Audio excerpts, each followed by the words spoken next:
പ്രിയ സുഹൃത്തുക്കളെ, ഖുർആനിക ശാസ്ത്രം എന്ന പരമ്പരയിലെ മറ്റൊരു അധ്യായത്തിലേക്ക് വീണ്ടും സ്വാഗതം.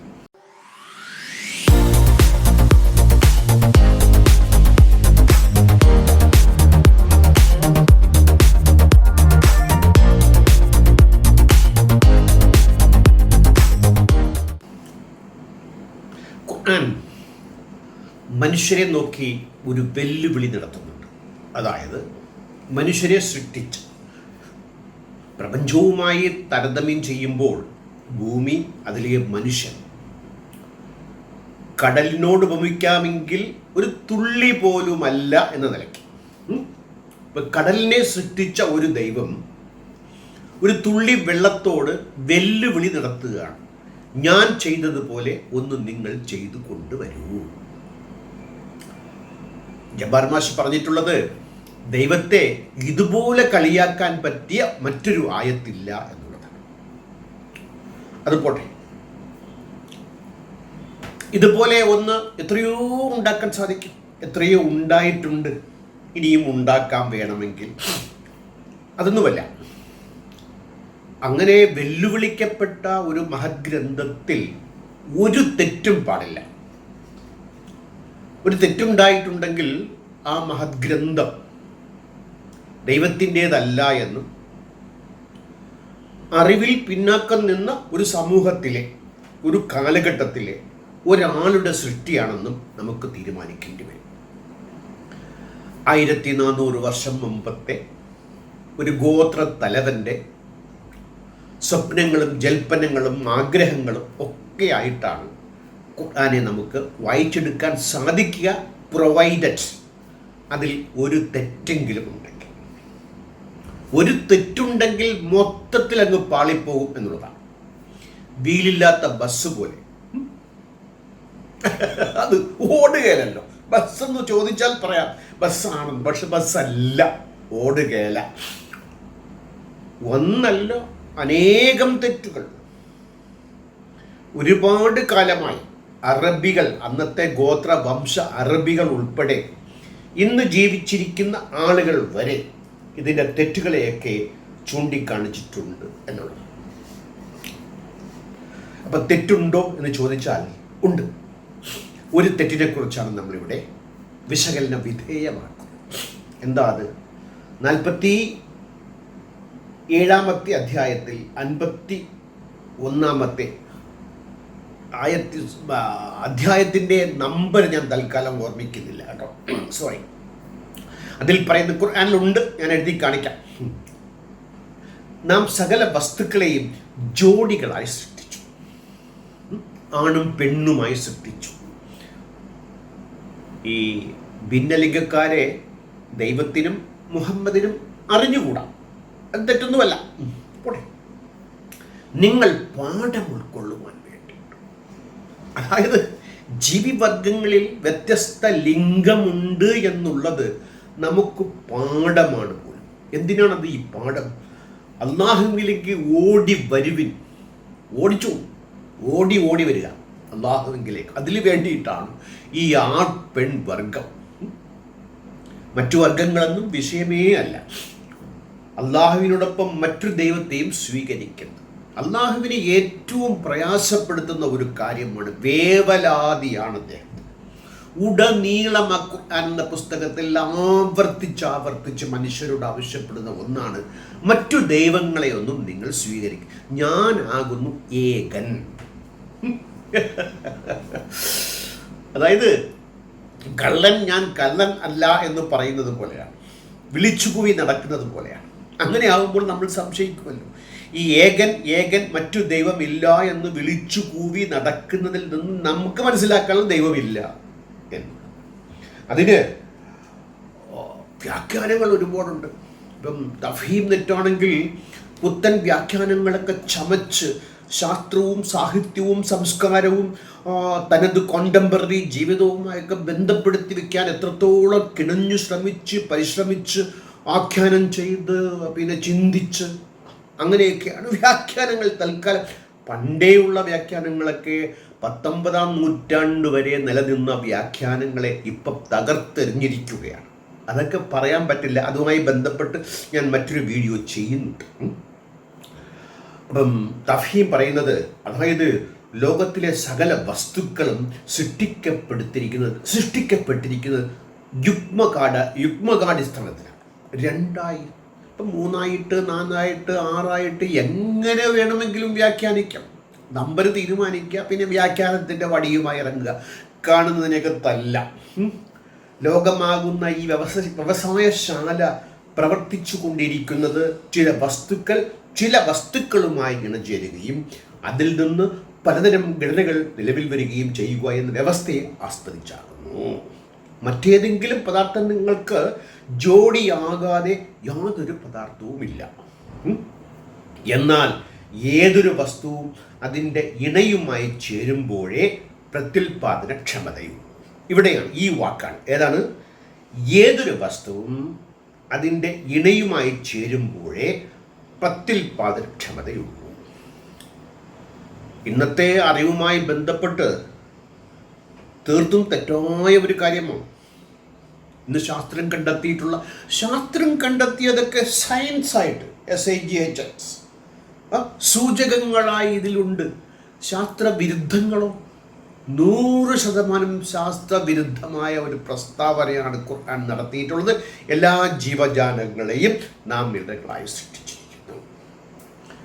അതിൻ്റെ പുത്തൻ വ്യാഖ്യാതാക്കൾക്ക് വരെ ഇതിൽ നിന്ന് ഒഴിഞ്ഞു മാറാനൊക്കാത്ത രീതിയിൽ അതിൻ്റെ അർത്ഥവ്യാപ്തി അത്രത്തോളം പൂട്ടിറുക്കി പിടിമുറുക്കി നിൽക്കുന്നു. അതുകൊണ്ടാണ് തഫ്ഹീം അതിനകത്തൊരു സർക്കസിന് തുനിയാതെ ഇണയുമായി ചേരുമ്പോഴേ പ്രത്യുൽപാദനക്ഷമതയുള്ളൂ എന്ന് പച്ചയ്ക്ക് പറഞ്ഞു വെച്ചത്. ഇനി ഭൂമിയിൽ മുളയ്ക്കുന്ന സസ്യങ്ങളിലും ഇവരുടെ തന്നെ വർഗത്തിലും ഇവർക്കറിഞ്ഞുകൂടാത്ത മറ്റെല്ലാ വർഗങ്ങളിലും ഇണകളെ സൃഷ്ടിച്ചവൻ എത്ര പരിശുദ്ധനാകുന്നു. നമുക്കറിയാത്ത ഒരുപാട് ജീവജാലങ്ങൾ ഇന്നുണ്ട്. അഗാധമായ കടലുകളുടെ അടിത്തട്ടുകളിൽ ഉള്ള ജീവികളെയൊക്കെ സൂക്ഷ്മം വീക്ഷിച്ച് അവയൊക്കെ കണ്ടെത്താൻ നമുക്കറിയാത്ത സ്പീഷീസ് ആണോ ഏറ്റവും കൂടുതലെന്ന് ഞാൻ സംശയിച്ചു പോവുകയാണ്. അപ്പം അത് ശരിയാണ്. പക്ഷേ എല്ലാ വർഗത്തിലും ഇണകളെ സൃഷ്ടിച്ചു എന്ന് പറയുമ്പോൾ വർഗങ്ങളെ അറിയാത്ത ഒരു ദൈവം, വർഗങ്ങളെ മനസ്സിലാക്കാൻ പ്രാപ്തിയില്ലാത്ത കാലഘട്ടത്തിലെ ഗോത്ര തലവന്റെ ജൽപ്പനം, എന്നിട്ട് അവസാനം പറയുന്നതോ നാം എത്ര പരിശുദ്ധനാകുന്നു. ഈ മമ്മൂട്ടിയുടെ ഒരു സിനിമയിൽ തനി പൊങ്ങച്ചക്കാരനുണ്ടല്ലോ, പണം കൊടുത്ത് പൊങ്ങച്ചം പറയിക്കുന്നവൻ. അതുപോലെയാണ് അദ്ദേഹം. ദൈവം തന്നെ ഞാൻ പരിശുദ്ധനാകുന്നു, ഞാൻ ഏകനാകുന്നു, ഞാൻ ആശ്രിതനല്ല, ഞാൻ എന്നെ ഇങ്ങനെയും ഒരു പൊങ്ങച്ചം ഒരു ദൈവത്തിന് സാധിക്കുന്ന കാര്യമാണോ? ഇത്രയും നിസാരമായ ഒരു വർഗത്തോട് ദൈവത്തിന് ഇതൊക്കെ ഉദ്ബോധിപ്പിക്കേണ്ട ഒരു ദൈവമുണ്ട് എന്ന് വെച്ചോ. സമ്മതത്തിന് വേണ്ടി, മനസ്സമാധാനത്തിന് വേണ്ടി നിങ്ങളൊരു ദൈവത്തെ പ്രതിഷ്ഠിക്കൂ. ഒരു നല്ല ദൈവത്തെ കൊണ്ടുപോവാ. ഈ ദൈവത്തേക്ക് വലിച്ചെറിയേണ്ട, നിങ്ങൾക്ക് എന്തിലെങ്കിലും വിശ്വസിച്ചേ ഒക്കൂ എന്ന ഡിഫാൾട്ട് സെറ്റിങ്ങിന് അടിമപ്പെട്ടുകൊണ്ട് എത്ര നല്ലൊരു ദൈവത്തെ നമുക്ക് സൃഷ്ടിച്ചെടുക്കാൻ സാധിക്കും, സങ്കല്പിച്ചെടുക്കാൻ സാധിക്കും. ഭൂമിയിൽ ഏറ്റവും കൂടുതൽ നടക്കുന്നത് അസെക്ഷൽ റീപ്രൊഡക്ഷൻ, ആണും പെണ്ണും അല്ലാതെ നടക്കുന്ന പ്രത്യുൽപാദനം. ഇണകളായി സൃഷ്ടിച്ചു, അല്ലാതെ ജനിക്കില്ല. നോക്കൂ, ശാസ്ത്രം പറയുന്നത് asexual reproduction is the primary form of reproduction for single cells organism such as archaea and bacteria. Archaea തുടങ്ങിയ ഏകകോശ ജീവികളുടെ പ്രത്യുൽപാദന രീതിയാണ് അസെക്ഷൽ, ലൈംഗികതേര പ്രത്യുൽപാദനക്ഷമത. Many eukaryotic organisms including plants, animals and fungi can also produce asexually. Nucleus ഉള്ള ഒരു ജീവി, അതായത് പ്രൊകാരിയോട്ടിൽ നിന്നും വ്യത്യസ്തമായി ഒരു ന്യൂക്ലിയസും അതിന് ചുറ്റും ഒരു പൂർണ്ണ സെല്ലുള്ള ജീവികൾ, അതിൽ പ്ലാന്റ്സ് സസ്യങ്ങൾ, അനിമൽസ്, അത് കഴിഞ്ഞ് ഫംഗി, ഇവയൊക്കെ തന്നെ. അതായത് ഏകദേശം എല്ലാ ജീവികളിലും അസെക്ഷലായി തന്നെ റീപ്രൊഡക്ഷൻ നടക്കുന്ന വർഗങ്ങളുണ്ട് എന്ന് ബയോളജിയും എവല്യൂഷനും കണ്ടെത്തിയിട്ടുണ്ടെങ്കിൽ ഈ പുസ്തകമേ ഞാൻ പറയുന്നില്ല. ഇൻ അനിമൽസ് പാർത്തിനോജെനിസിസ് എന്നൊരു രീതിയുണ്ട്. Means development of embryo from an unfertilised egg cell. ഒരു മുട്ടയുടെ സെൽ, ഒരു മുട്ട അത് ഫെർട്ടിലൈസേഷൻ ആകണമെങ്കിൽ അതിൽ ബീജം വേണ്ടി വരും. കോഴി, മുട്ടയിടും കോഴി, നമുക്ക് തിന്നാം. പക്ഷേ കോഴിക്കുഞ്ഞ് വേണമെങ്കിൽ അത് പൂവൻ കോഴിയുമായി ഇണചേർന്നിരിക്കണം. പണ്ട് നാടൻ മുട്ടകളെ ഇണചേർന്നിട്ടുണ്ടോ എന്നറിയാൻ ഞാൻ ചെയ്തിട്ടുണ്ട്. മുട്ടയെടുത്ത് ലൈറ്റിൽ വെച്ച് നോക്കുകയാണെങ്കിൽ ഒരു റെഡിഷ് ബ്രൗൺ ആയിരിക്കും, മറ്റത് വെറും റെഡ് ആയിരിക്കും, ഒരു കടുത്ത കളർ വരും. അതാണ് അത് പൂവൻ കോഴിയുമായി ഇണചേർന്ന് പ്രത്യുൽപാദന കുഞ്ഞുങ്ങളെ ഉണ്ടാക്കാൻ, കോഴിക്കുഞ്ഞുങ്ങൾ ഉണ്ടാകുന്ന മുട്ട. അതില്ലാതെ തന്നെ പാർത്തിനോജെനിസിസ് എന്ന രീതിയിൽ പ്രത്യുൽപാദനം പല ജീവിവർഗങ്ങളും സസ്യങ്ങളും ഈ ഭൂമിയിൽ ചെയ്തുകൊണ്ടിരിക്കുന്നു, ഇനിയും ചെയ്യും. ഈ ബാക്ടീരിയ ഉണ്ടല്ലോ, ആർക്കിയ ബാക്ടീരിയ, ഭയങ്കര രസമായ ഒരു ജീവിയാണ് കേട്ടോ. നമ്മുടെ പിതാമഹൻ എന്ന് വേണമെങ്കിൽ പറയാം, ആൻസെസ്റ്റർ, ദ ഏർലിയസ്റ്റ് ആൻസെസ്റ്റർ എന്ന് വേണമെങ്കിൽ പറയാം. ബാക്ടീരിയയെക്കുറിച്ചൊരു വീഡിയോ 13.8 ഞാൻ ചെയ്യാം. ഈ സീരീസ് ഒന്ന് തീർന്നോട്ടെ. ഒരു മനുഷ്യ ശരീരത്തെ എടുത്ത് നോക്കുകയാണെങ്കിൽ നമ്മൾ ബാക്ടീരിയയ്ക്ക് വേണ്ടി ജീവിക്കുന്നു എന്ന് തോന്നത്തക്ക രീതിയിൽ നമ്മുടെ ശരീരമാകെ ബാക്ടീരിയയാണ്. ഒന്ന് ചർമ്മം ഇങ്ങനെ തട്ടിവിട്ട് കഴിഞ്ഞാൽ ഞാൻ കാണാത്ത അനേക ലക്ഷം ബാക്ടീരിയ എന്നിൽ നിന്ന് തെറിച്ചു പോയെങ്കിൽ അതിൻ്റെ ബാഹുല്യം, എണ്ണം, ഒരു ചർമ്മത്തിൽ ഒരു ചതുരശ്ര ഇഞ്ചിൽ 1,00,000, ഒരു ചതുരശ്ര ഇഞ്ചിൽ 1,00,000 ബാക്ടീരിയ. ഇവൻ ഈ അസെക്ഷലായിട്ട് ചെയ്യുന്ന വലിയ ക്രിയ എന്നറിയാമോ? ഒറ്റ ദിവസം കൊണ്ട് 28 ലക്ഷം കോടി. എങ്ങനെ ഒരു മനുഷ്യൻ അവൻ്റെ ആയുസ്സിൽ പ്രത്യുൽപാദനം നടത്തുകയാണെങ്കിൽ ഇന്നത്തെ ഘട്ടത്തിൽ വെച്ചുകൊണ്ട് എത്ര സാധിക്കും? സാമ്പത്തികം, സാമൂഹ്യം, ചുറ്റുപാട്, ആരോഗ്യം, ഇതൊക്കെ വെച്ചുകൊണ്ട് നോക്കുകയാണെങ്കിൽ നാം ഒന്ന് നമുക്കൊന്ന്. ഇവിടെ ഈ അസെക്ഷലായിട്ട് ലൈംഗികേതര പ്രത്യുൽപാദനം നടത്തുന്ന ബാക്ടീരിയ, നമ്മുടെ ശരീരത്തിലുള്ള ബാക്ടീരിയ ഒരു ദിവസം കൊണ്ട് 28 ലക്ഷം കോടി സന്താനങ്ങളെ സെൽ ഡിവിഷനിലോട് കൂടി ഉണ്ടാക്കിയെടുത്തിരിക്കും എന്നുള്ളതാണ്. ഈ അമീബയിൽ ഒരു ന്യൂക്ലിയസും ചുറ്റും സെല്ലും കാണും.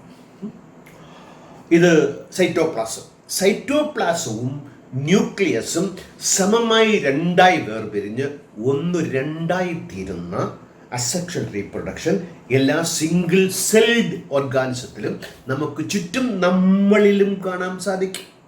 നബിയിലും ഉണ്ടായിരുന്നു. നബിയുടെ ശരീരത്തിലെ 1 ഇഞ്ചിൽ 1,00,000 ഈ ഓർഗാനിസംസ് ഉണ്ടായിരുന്നു. അതൊക്കെ അദ്ദേഹത്തിന് മനസ്സിലാക്കാൻ, അദ്ദേഹം ദൈവമല്ലല്ലോ, ദൈവമില്ലല്ലോ. Parthenogenesis is a form of unfertilized eggs develops into a new individual. അതായത് ഫെർട്ടിലൈസേഷൻ ആകാത്ത ഒരു മുട്ട പുതിയ ജീവിവർഗമായി, പുതിയ ജീവിയായി മാറുന്നതിനാണ് പാർത്തിനോജെനിസിസ് എന്ന് പറയുന്നത്. It has been documented in over 2000 species. 2000 സ്പീഷീസിൽ പാർത്തിനോജെനിസിസ് occurs in wild in many invertebrates. നട്ടെല്ലികളല്ലാത്ത ജീവികളാണ് ഇത് ഏറ്റവും കൂടുതൽ കാണപ്പെടുന്നത്. ഒരുതരം പല്ലി, വിപ്റ്റൈൽ വിഭാഗത്തിലെ ആപ്റ്റിഡോസെലിസിസ്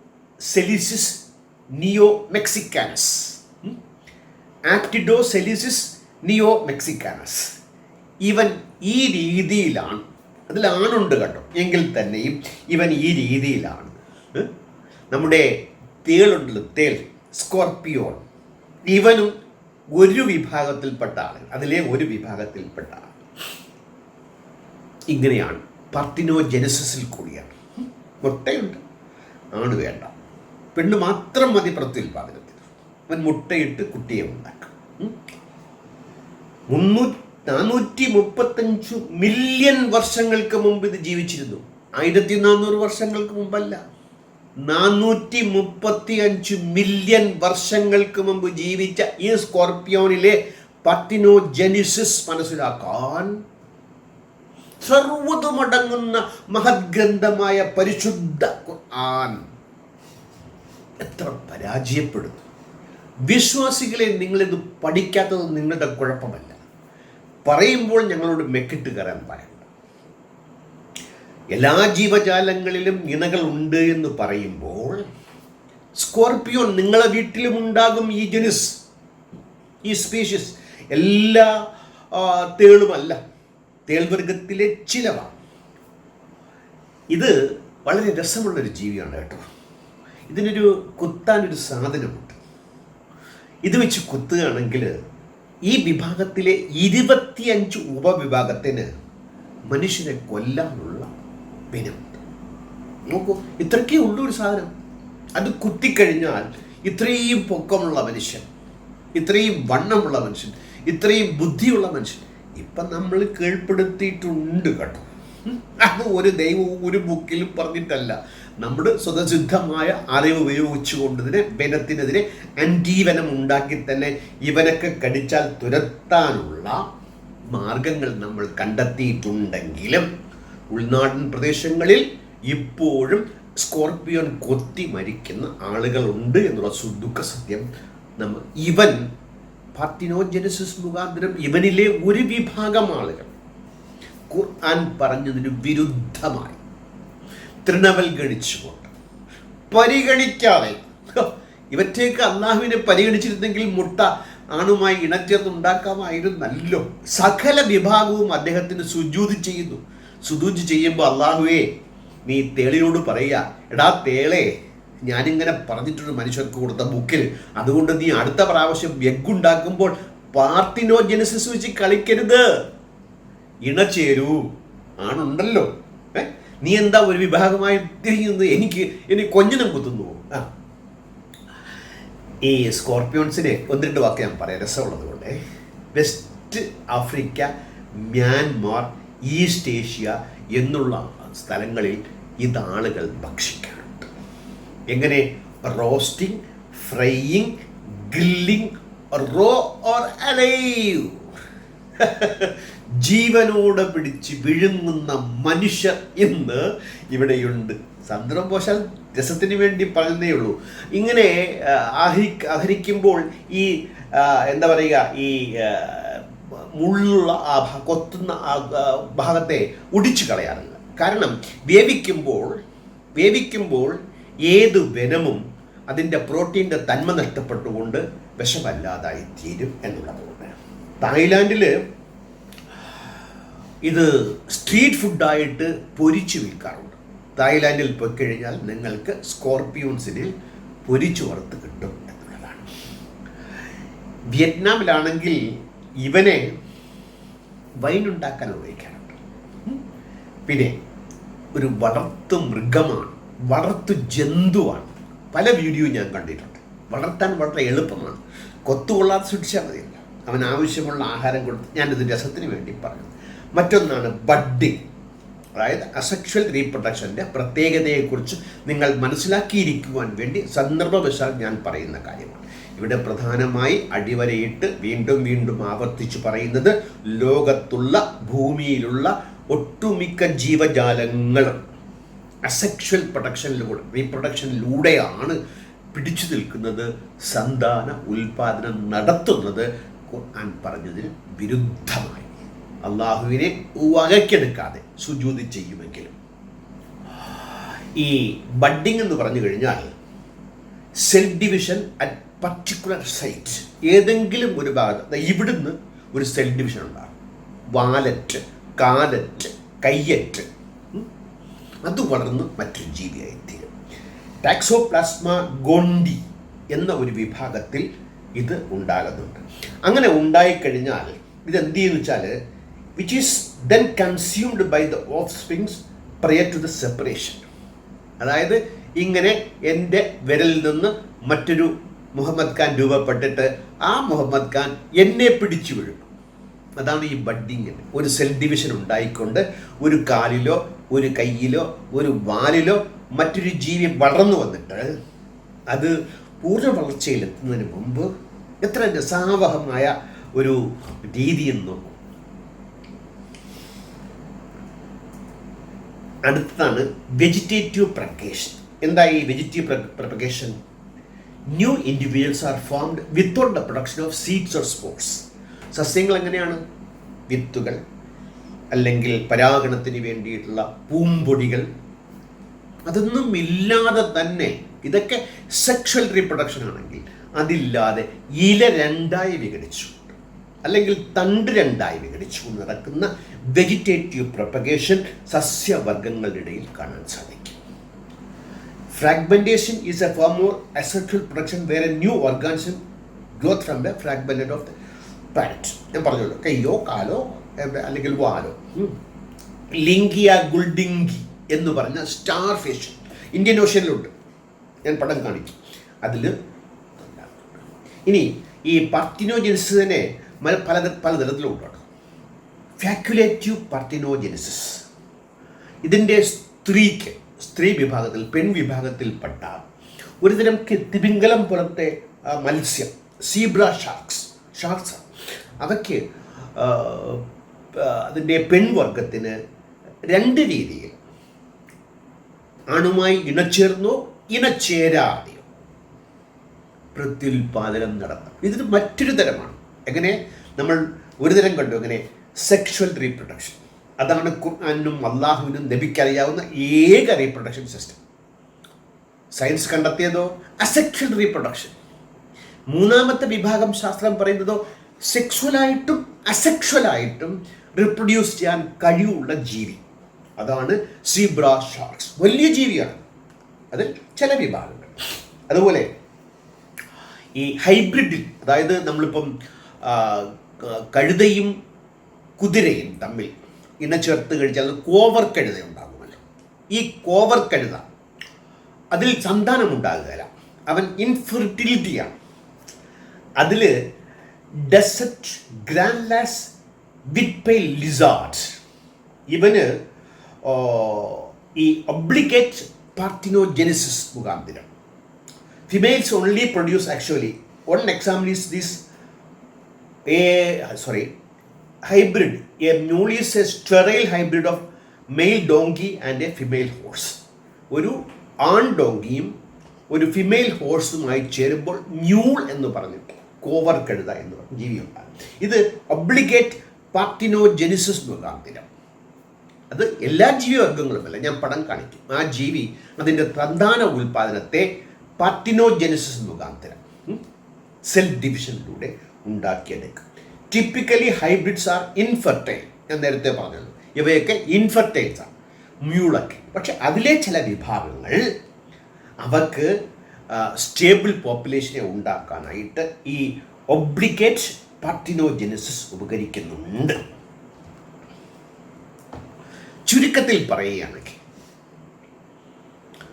ശാസ്ത്ര അറിവ് ഇല്ലെങ്കിൽ നമുക്കത് പരിതാപകരമായി തോന്നാമെങ്കിലും സമ്മതിച്ചു കൊടുക്കാം. ഓക്കെ, 1400 വർഷം മുമ്പത്തെ ഒരു ഗോത്ര മനുഷ്യൻ്റെ ചിന്തയിലും സങ്കല്പത്തിലും ആഗ്രഹത്തിലും വിഭാവനം ചെയ്തതാണ്.